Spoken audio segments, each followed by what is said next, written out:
3 Nazi generals who betrayed Hitler. Not every senior officer in Nazi Germany remained loyal to Adolf Hitler until the end. As the war dragged on and the scale of destruction became impossible to ignore, a small number of high-ranking military figures turned against the very regime they once served. Their actions, though different in method and motivation, reveal the deep fractures inside Hitler's command. Number 1. Erwin Rommel, the Desert Fox. Field Marshal Erwin Rommel was one of Germany's most celebrated commanders, respected even by his enemies for his leadership during the North African campaign. By 1944, however, Rommel had become deeply critical of Hitler's conduct of the war. He believed Germany was heading toward total collapse and that Hitler's decisions were costing countless lives. Although Rommel did not support killing Hitler outright, evidence shows he backed efforts to remove him from power through negotiation and political change.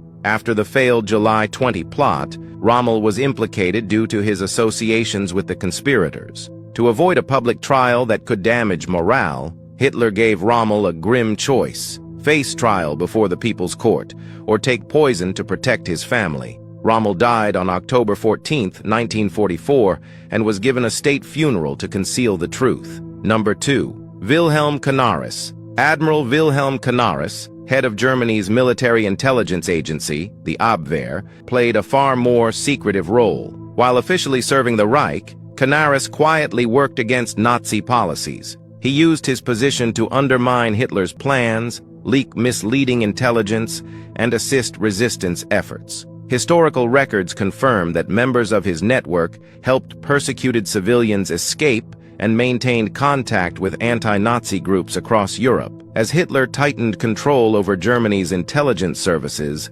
suspicion fell on Canaris. He was arrested in 1944, and after the discovery of documents linking him to resistance activities, he was executed in April 1945 at Flossenbürg concentration camp. Number 3. Klaus von Stauffenberg. Colonel Klaus von Stauffenberg became the most famous figure of the German resistance. Severely wounded earlier in the war, he grew increasingly appalled by Nazi crimes and Hitler's leadership. On July 20, 1944, Stauffenberg placed an explosive device inside Hitler's headquarters, the Wolf's Lair. The blast killed 4 people, but Hitler survived due to chance circumstances. Stauffenberg was arrested later that night and executed by firing squad.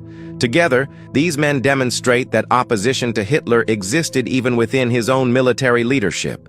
Their stories remain a reminder of the moral choices faced during one of history's darkest periods. This video is for educational purposes only.